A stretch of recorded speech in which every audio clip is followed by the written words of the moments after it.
आप सभी के लिए लेकर आया हूँ टाइम कैप्सूल। ये हो सकता है कई लोगों ने इसका नाम नहीं भी सुना हो, क्योंकि ये रिसेंटली चर्चा में आया है। इससे पहले भी इस वर्ड का इस्तेमाल किया जा चुका है। ये क्या है, क्या होता है टाइम कैप्सूल, इस वीडियो के अंदर हम लोग यही चीज़ देखेंगे। इसे राम मंदिर में क्यों दफनाया जाएगा, राम मंदिर में इसे दफनाया जाएगा, इसीलिए ये चर्चा में रहा है। प्रधानमंत्री नरेंद्र मोदी जी, हो सकता है कि इस टाइम कैप्सूल का जो ज़मीन के अंदर इसे दफनाने की बात की जा रही है, तो वहाँ पर उस दिन मौजूद रहेंगे। टाइम कैप्सूल कुछ इस तरह का दिखता है, जो तांबे और स्टेनलेस स्टील का बना होता है। कई बार तांबे का भी केवल बनाया जा सकता है, या फिर स्टेनलेस स्टील का भी बनाया जा सकता है, या दोनों को मिक्स करके भी बनाया जा सकता है। वो डिपेंड करता है कि किस तरह के कैप्सूल आप बनवाना चाहते हैं। ठीक है, तो आइए इस वीडियो को शुरू करते हैं। उससे पहले हम लोग यहाँ पर सबसे पहले ये जानेंगे कि ये चर्चा में क्यों है। इसकी चर्चा क्यों है, इसे अयोध्या के राम मंदिर में दफनाने की बात की गई, यानी जमीन के अंदर इसको 200 फीट नीचे, 200 फीट नीचे जमीन के अंदर इसे डालने की जो है वो बात कही गई है कि इसको इसके अंदर डाला जाएगा। और इसे इसमें मंदिर के इतिहास के साथ साथ कई महत्वपूर्ण जानकारी होगी। ये जो कैप्सूल आप इमेज में देख रहे हैं यहाँ पर, इसके अंदर वो दस्तावेज जो है वो अंदर डाले जाएंगे, और इसके बाद इसको टाइट करके वो 200 फीट ज़मीन के अंदर डाला जाएगा। ठीक है, तो इसे दफनाने की बात जो की गई है, तो इस पर डिटेल में हम लोग देखेंगे। यहाँ पर सबसे पहले जानना होगा कि ये पहले भी इसका इस्तेमाल हो चुका है। कब कब हुआ है? देखिए, पूर्व प्रधानमंत्री इंदिरा गांधी ने 1973 में, 1973 में लाल किले की ज़मीन से 32 फीट नीचे इसको जो है वो दफनाया था। यानी इस 32 फीट नीचे इंदिरा गांधी ने इसको जो है रखा था। आप इमेज में देख सकते हैं यहाँ पर जो ये जो टाइम कैप्सूल है, इसका इस्तेमाल किया गया था। ठीक लाल किले के सामने वाली ज़मीन में, उसके परिसर के अंदर ही एक गड्ढा खोदा गया था। 32 फीट नीचे का वो गड्ढा था, जिसके अंदर 1973 में इसको इंदिरा गांधी ने टाइम कैप्सूल का इस्तेमाल किया था, इसके अंदर इसको डाला था। इसमें कई सारी जानकारियां हैं, जो दस्तावेज इसके अंदर डाले गए थे। इसके कुछ समय के बाद 1977 में मोरारजी देसाई ने इसको जो है वो निकाल भी लिया था, क्योंकि इसको लगाने का खर्चा उस वक्त जो है वो लगभग 8,000 रुपये हुआ था। लेकिन निकालने का जो खर्चा है वो 58,000 रुपये हुआ था। क्यों निकाला ये वजह नहीं पता, लेकिन ऐसा बताया जा रहा है कि वो जानने के लिए किया गया था कि आखिर इसमें क्या जो है वो इंदिरा गांधी ने दस्तावेज रखे हैं। ऐसा कहा जा रहा है कि आज़ादी से लेकर के उस वक्त तक के जो भी दस्तावेज थे, किस तरह से भारत को आज़ादी मिली, उन सभी दस्तावेजों को जो है वो वहाँ पर बताया गया था, जिसकी जो आगे आने वाले जो भी युवा पीढ़ी है उनको 1,000 साल, इसकी जो इसका टाइम रखा गया था कि 1,000 साल के बाद इसको निकाला जा सकता है। 1,000 साल तक इसकी जो लाइफ है वो ठीक रहेगी, मतलब जो ये इसका ये खराब नहीं होगा। 1,000 साल तक इसकी जो है टाइम लिमिट रखी गई थी। 1,000 साल के बाद इसको निकाला जाएगा, और भविष्य में जो भी लोग, युवा पीढ़ी उस वक्त होंगे, वो भारत के इतिहास को, भारत की आज़ादी को, इसको समझ पाएंगे। लेकिन ये दस्तावेज आज तक ये कभी सार्वजनिक नहीं हुआ। मोरारजी देसाई ने निकाला तो जरूर इसे, लेकिन उसमें क्या डॉक्यूमेंट था, क्या उसमें रखा गया था, वो कभी भी साझा नहीं किया गया, यानी पब्लिकली वो डिस्क्लोज नहीं किया गया था। ठीक है, यहाँ पर इसीलिए चर्चा में है। ये टाइम कैप्सूल के बारे में हम लोग जान लेते हैं।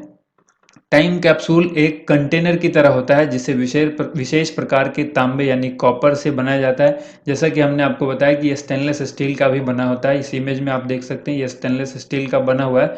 इसी तरह कॉपर का भी बना होता है, ठीक है, तांबे का भी बना होता है। यहाँ पर आप इस इमेज में भी देख सकते हैं, इसके अंदर कई सारे दस्तावेज हैं जो रखे हुए हैं, और इस पर लिखा हुआ है जैसे कि नॉट ओपन अंटिल 2957 AD। इस तरह से इस पर लिखा जाता है कि इससे पहले इसको ओपन नहीं करना है। देखिए, इसकी जो लंबाई है वो करीब 3 फुट होती है। ठीक है, इस कैप्सूल की डिपेंड करता है आप कितना लंबा बनाना चाहते हैं। तो जो राम मंदिर के लिए इस्तेमाल होगा वो 3 फुट लंबा इसका कैप्सूल का इस्तेमाल होगा।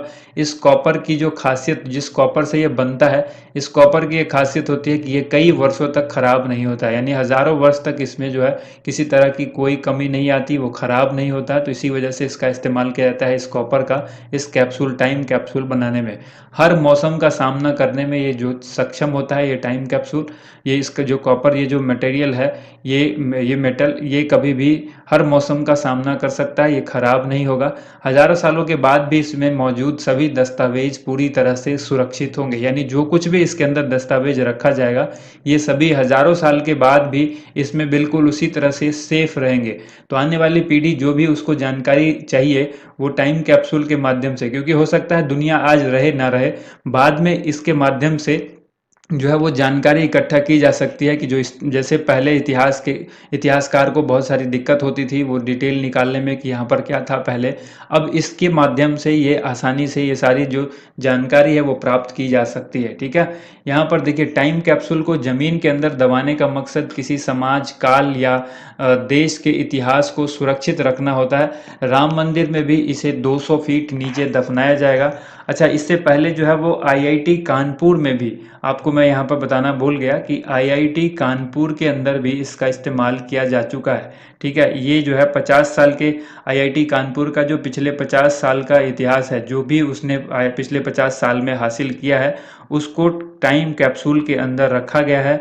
और इसको प्रतिभा पाटिल, जो हमारे पूर्व राष्ट्रपति थे, प्रतिभा देवी सिंह पाटिल, इनके द्वारा जो है 2010 में आईआईटी कानपुर के अंदर इसको रखा गया था टाइम कैप्सूल को। इसमें सभी रिसर्च, जितने भी आईआईटी कानपुर के रिसर्च हैं, यानी जो अनुसंधान है आईआईटी कानपुर का, वो उसके अलावा जो वहाँ के शिक्षक और फैकल्टी के बारे में जितनी जानकारी सुरक्षित रखी गई है, उन सभी को उस टाइम कैप्सूल के अंदर रखा गया है। इसके ताकि दुनिया कभी भी अगर तबाह होती है, किसी तरह की कोई मुसीबत आती है, दुनिया कभी भी तबाह हो जाती है, तो उस परिस्थिति में आईआईटी कानपुर के सारे दस्तावेज उस टाइम कैप्सूल से मिल जाएंगे। तो यही मकसद था उस टाइम कैप्सूल का आईआईटी कानपुर के अंदर डाले जाने का।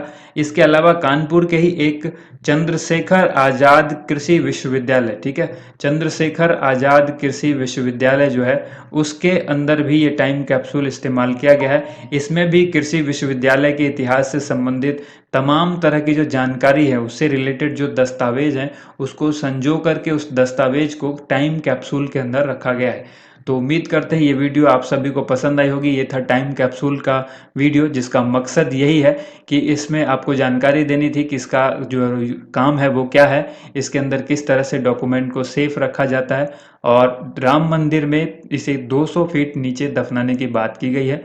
तो वीडियो अगर पसंद आई हो तो इसे लाइक ज़रूर कीजिएगा, ज़्यादा से ज़्यादा इस वीडियो को शेयर कीजिएगा। थैंक यू सो मच, आप सभी लोग का वीडियो देखने के लिए बहुत बहुत धन्यवाद।